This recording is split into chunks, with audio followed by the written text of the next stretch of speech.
Now, the Prime Minister's heading off to South America, to the APEC Summit and then the G20 in Brazil.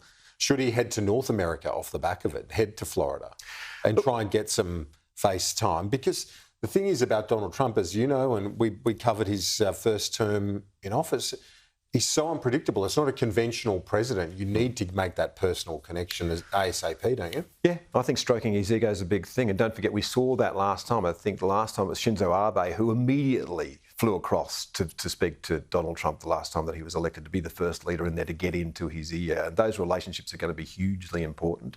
The alliances are going to have to, outside the United States, are going to have to work together with Donald Trump.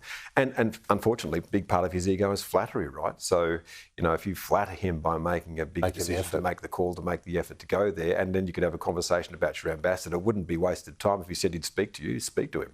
Yeah, and the thing is, I guess you can have flattery alongside forceful contributions as well. It's not like you show some respect, show up, but you can still make your position very forcefully. It's not saying you're going to just capitulate.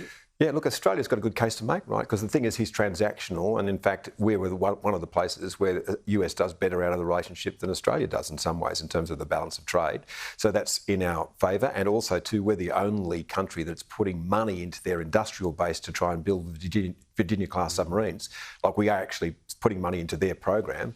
Now, what becomes of that, who knows? But we can point to those things. Another reminder today, Richard Marles, the acting Prime Minister, announcing this new mobilisation deal with BAE Systems and the ASC, the Submarine Corporation, new skills pathway. It's just another reminder of how much this is embedded now into our defence and foreign policy. So there's a lot at stake for the Albanese government to get this relationship right. A huge amount, because if you look at what we're doing in terms of our own defence, what we're essentially doing in the short term is inviting the United States to forward base itself here.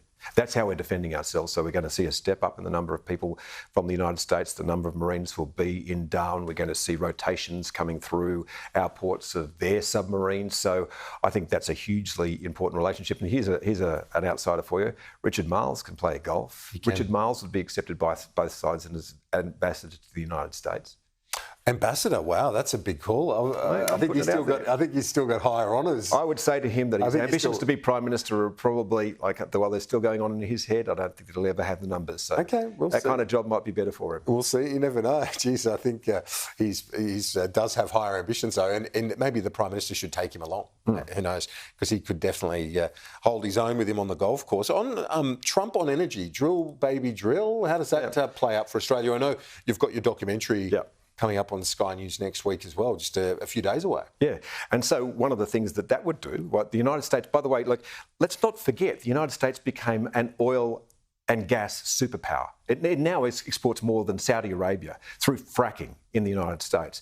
That's what its energy base is. That's why why companies are flocking back to Texas, because there is energy there that they can use, which is cheap, and it's fossil fuel energy. Now, drill, baby, drill, what that means is they'll take him up on that, by the way, all those oil and gas companies, but that will drop the price.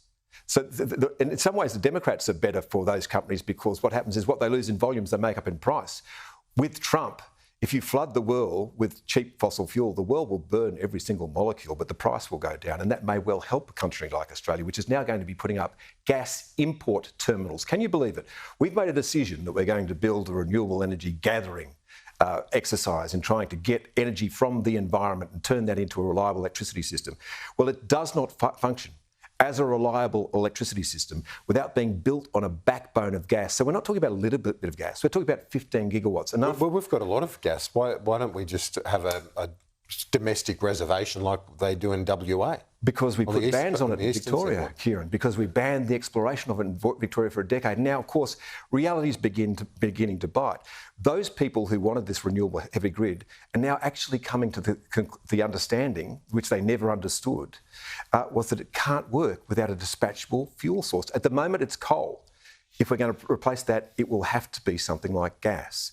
And we're going to have to build 13 gigawatts of that gas, and we're going to need the gas.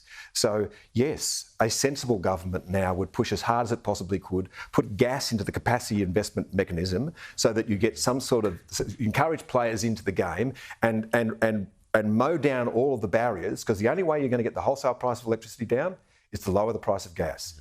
Renewable energy will not cut the wholesale price of electricity because it will never set the price at hours of peak demand. Okay, so and the documentary coming up, you must be Tuesday, please have it done. Well, I think we handed in the final version of it yesterday, going to air at 8 p.m. on Tuesday night on Sky. Extremely grateful to the people at Sky for the fact, the opportunity to be able to do this. I do believe this is an important story. I think I've said to you forever, energy is everything. Without energy, there is no economy. And I think at the moment we're rolling the dice, and what we're going to build will be an extremely expensive and highly unreliable system, and it will not function as planned. I look forward to tuning in.